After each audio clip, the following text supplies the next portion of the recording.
If you've been meditating for weeks or months, perhaps even years, and you're still struggling to quieten the mind, today I'm going to explain why that is and what you can do to improve this because it's a common misconception that meditation alone is the tool to calm down the mind. Now, meditation will take you half the way, but to begin with, there needs to be some prerequisites that are in place, a foundation that's in place. And that foundation also needs to be built and built and built upon as you're meditating. So, concurrently, whilst you meditate, outside of the meditation practice, you need to be doing these other things in order to strengthen and develop that foundation. And this is essential. If this isn't there, meditation won't be possible. A calm, steady mind won't be possible. Now, what I'll also explain to you is that there are types of meditations that you can do that are better than others for actually beginning to quieten the mind. I'll touch upon that towards the end, and I'll start with exactly why it's such a struggle for people to actually calm the mind. So, to really simplify this, and by the way, if you're new to my channel, my name is Ben. I'm a meditation teacher. I've been meditating for over 20, well, about 25 years, and I've got an online school with over 500 people, 500 students within it. So I've been able to see my own development and see how I can refine that and improve that, and also hundreds and hundreds of students that have been through the school, and I can see where people go wrong or where they can work on. And a lot of what I'm sharing with you is either learn from my own experience, from my own refinement on myself, or taught to me by my teacher, who is someone that's been by my side the entire time. There's also some references and terminology that I've used from other books that I think are helpful and I've taken to. So the main reason that people struggle is not because they're meditating incorrectly, although that is part of it for some people. A big part of it is that they're not observing and practicing discipline in their daily life. And as simple as this may sound, let me explain, and it will hopefully bring clarity to what I'm about to touch upon today. Think how difficult it is to work when you've not slept enough. I know that sounds so simple, but think how sort of fuzzy and hoppy and unsteady your mind is if you've had 2 hours less sleep than you should have.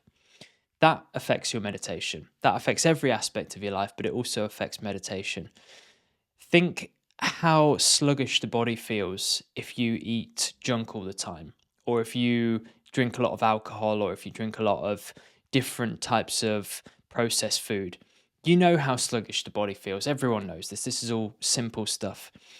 Think how poor you feel if you're not observing these physical duties, basically, looking after the body, giving yourself enough sleep, plenty of sleep, and figuring out what is enough sleep for you, what's too much, figuring out what is enough food for you, what's not enough food, because even overeating makes a massive difference to your state of mind and to your physical health.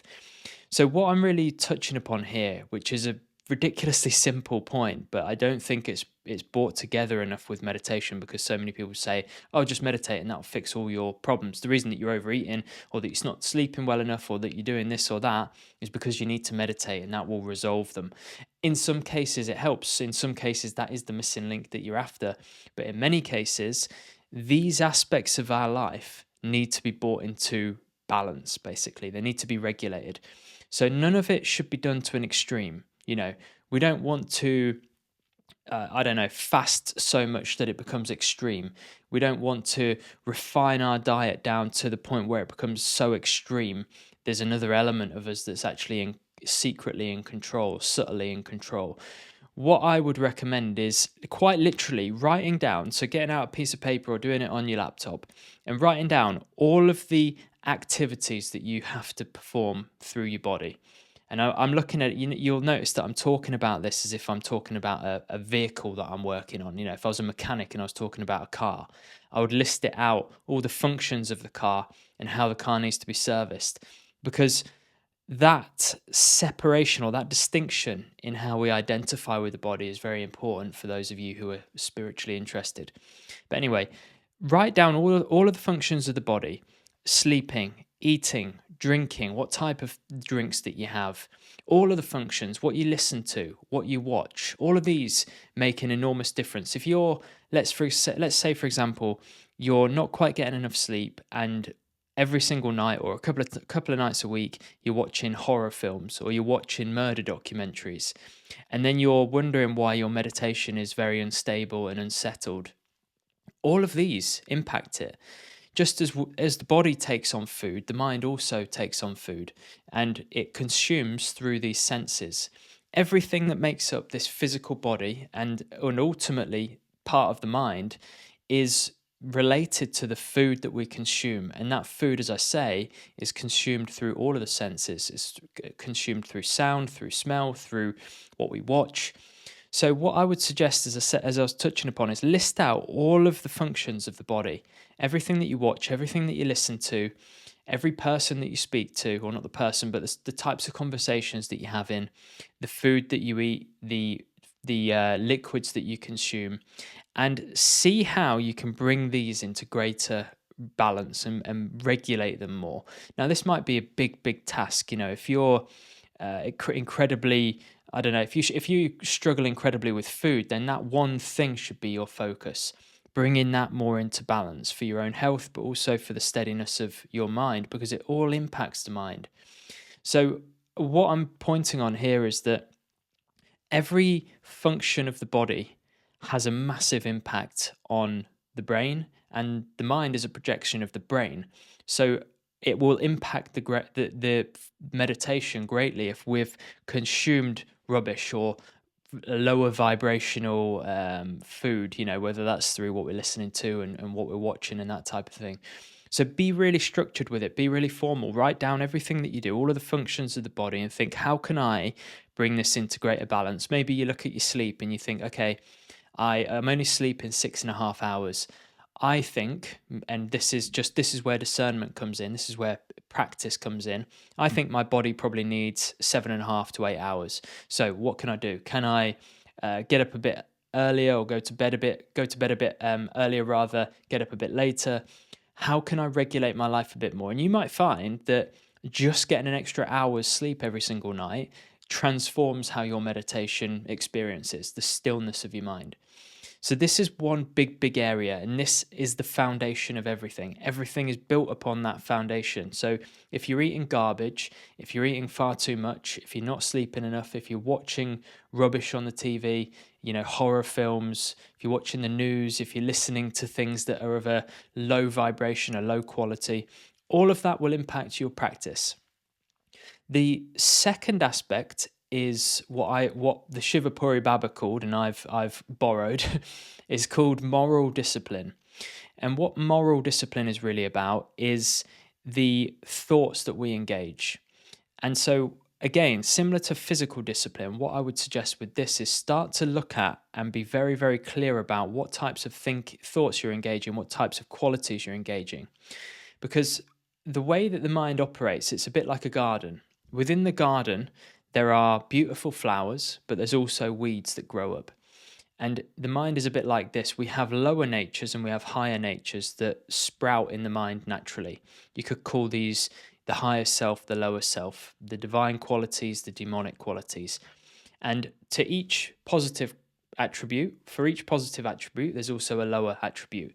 So fear could be considered a lower attribute, whereas fearlessness, acting fearlessly, would be considered a higher attribute. And what I would suggest doing, and you can do this in a really formal way by writing down every single virtue that's listed in the Bhagavad Gita, there's 26 of them, and you can start to either practice them week by week, or you can look at them and think, how can I behave in a way that is more aligned to each of these different ways of being? So an example would be like, examples of these virtues are self-control, patience, freedom from greed, these types of things. So you have to sort of look at how, the reason that these are so powerful is because these are qualities that make up our mind. So if we've not aired and practiced discipline, moral discipline in our daily life, and we sit down and the mind is full of anger, it's full of impatience, it's full of all of these lower qualities, they kind of disrupt the steadiness of the mind. They make it very, very difficult.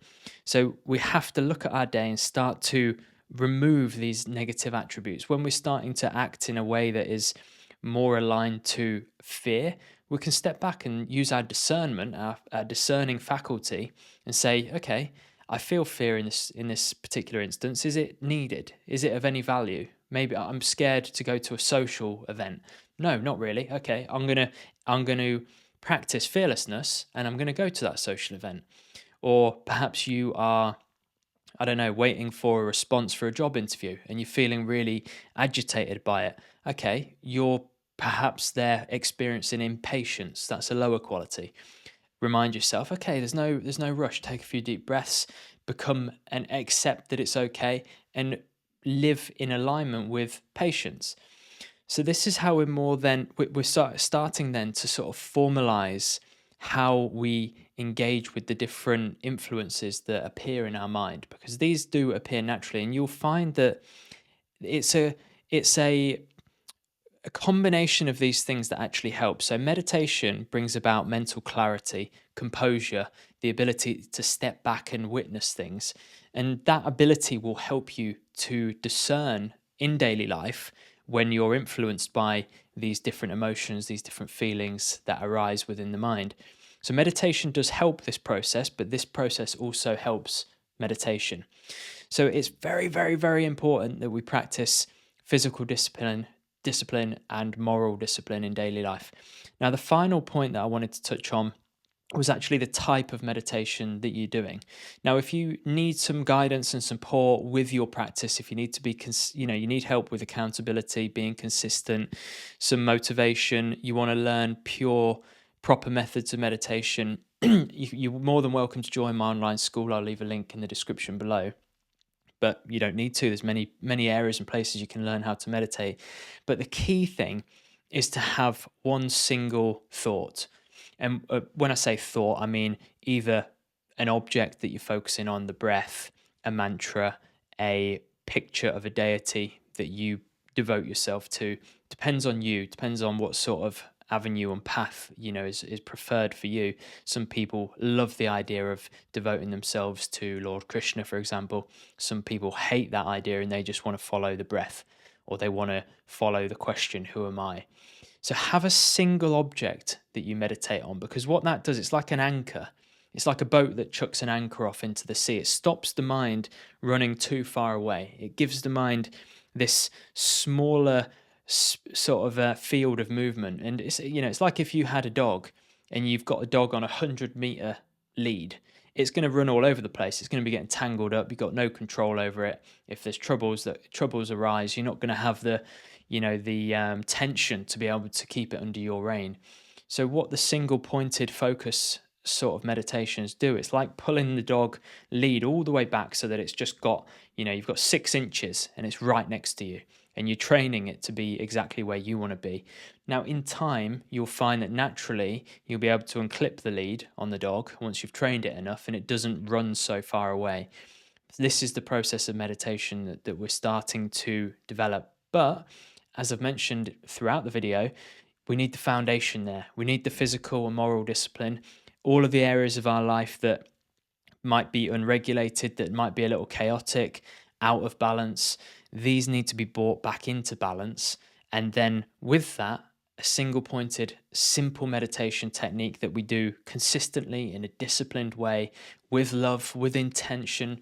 This is the key that makes the difference. All of these together kind of combine. They're two sides of the same coin. So I hope this video has been helpful for you today. Please let me know in the comments what you think. And as I said earlier, if you're interested in joining my online school, I'll leave a link in the description below. Thanks so much. Catch you on the next one.